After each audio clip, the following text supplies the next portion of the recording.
అందరికీ నమస్కారం అండి. భగవద్గీత 3వ అధ్యాయము కర్మయోగము 9వ శ్లోకము. యజ్ఞార్థాత్ కర్మణోన్యత్ర లోకోయం కర్మ బంధనః తదర్థం కర్మ కౌంతేయ ముక్త సంజ్ఞ సమాచర. 9.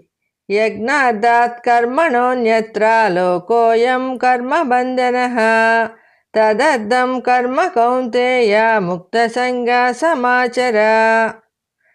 శ్రీకృష్ణ భగవానుడు అర్జునుడితో ఇలా చెప్తున్నారు. అర్జున, యజ్ఞార్థము అంటే ఇతరుల కొరకు, సమాజం కొరకు ఎటువంటి ఫలాపేక్ష, అటాచ్మెంట్ లేకుండా నిష్కామంగా చేసే కర్మలు కాకుండా ఇతర కర్మలనే చేయడం వలన మానవులు కర్మబంధనములలో చిక్కుకుంటారు. కాబట్టి ఓ అర్జున, నీవు కూడా ఎటువంటి ఆసక్తి, అనురక్తి లేకుండా నీ విధిని నీవు నిర్వహించు. అప్పుడు నీకు కూడా ఎటువంటి బంధనములు అంటవు. ఈ శ్లోకంలో యజ్ఞము అంటే మనము సామాన్యంగా వాడుకునే అర్థం కాదు.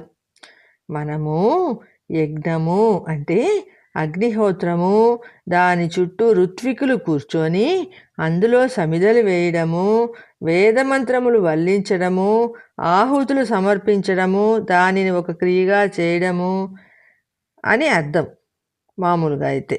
కానీ ఈ భగవద్గీతలో భగవానుడు చెప్పే అర్థము ఇక్కడ యజ్ఞము అంటే ఏ కర్మ అయినా లోకహితము కొరకు స్వార్థమును వదిలిపెట్టి శ్రద్ధతో, భక్తితో, నిష్కామంగా ఒక భగవతారాధనగా చేస్తే దానిని కూడా యజ్ఞము అని అంటారు. పైన చెప్పబడిన యజ్ఞయాగములు చాలా వ్యయముతో కూడినవి. కానీ ఈ యజ్ఞమునకు ఎటువంటి ఖర్చు లేదు, ఎవరైనా చేయవచ్చు.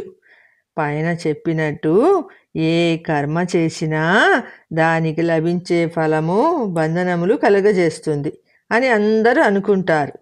ఎందుకంటే సాధారణంగా మానవులు పూజ చేసినా, వ్రతము చేసినా ఏదో ఒక ఫలితం కోరుకుంటూనే చేస్తారు, కానీ ఊరికే చేయరు.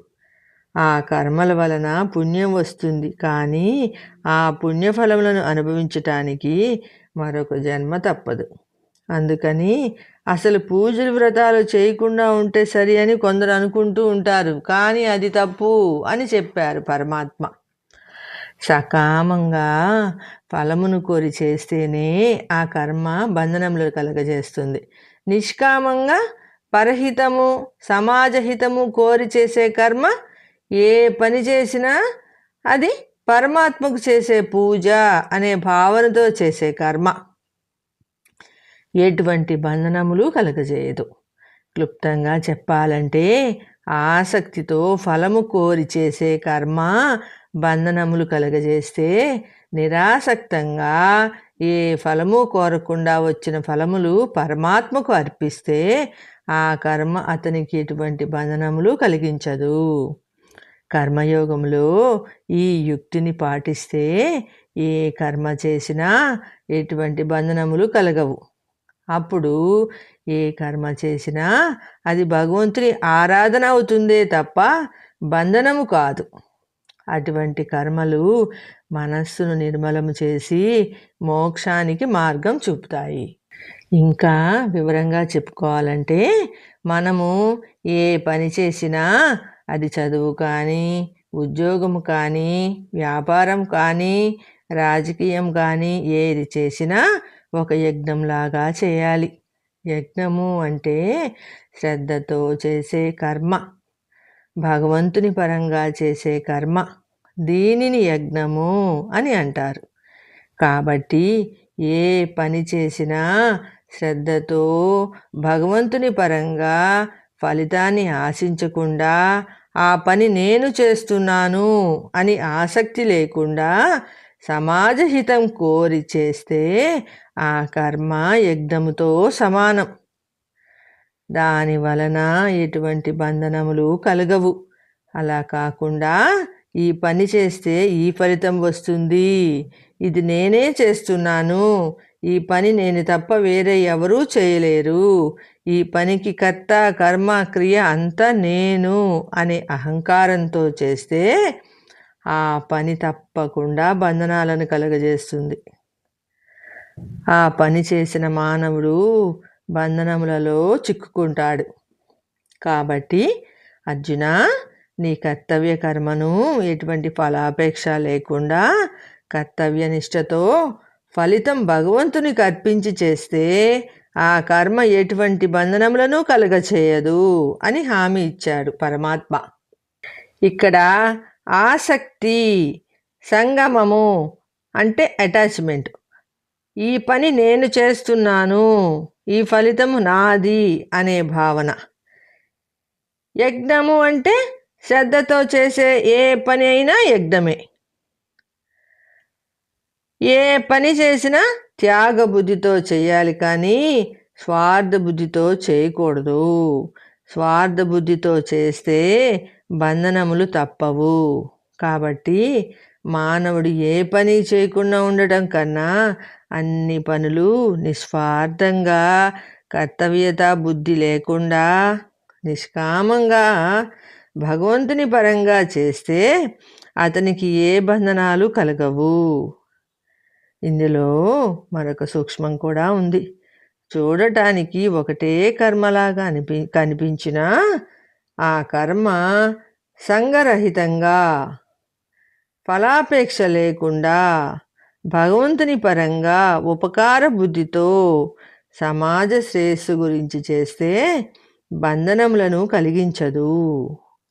అదే కర్మ స్వార్థం కోసము ఫలితాన్ని ఆశిస్తూ ఆసక్తితో చేస్తే అది బంధనములను కలగజేస్తుంది. కాబట్టి మానవులు తాము చేయబోయే కర్మల యొక్క స్వభావమును తెలుసుకొని కర్మలు చేయాలి.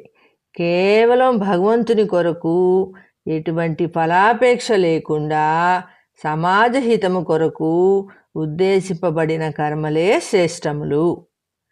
ఆ కర్మలు ఎంత చిన్నవైనా పెద్దవైనా ఏ ఫలితం ఆశించకుండా వాటిని భగవతారాధనగా చేస్తే అదే ఒక మహాయజ్ఞంగా మారిపోతుంది.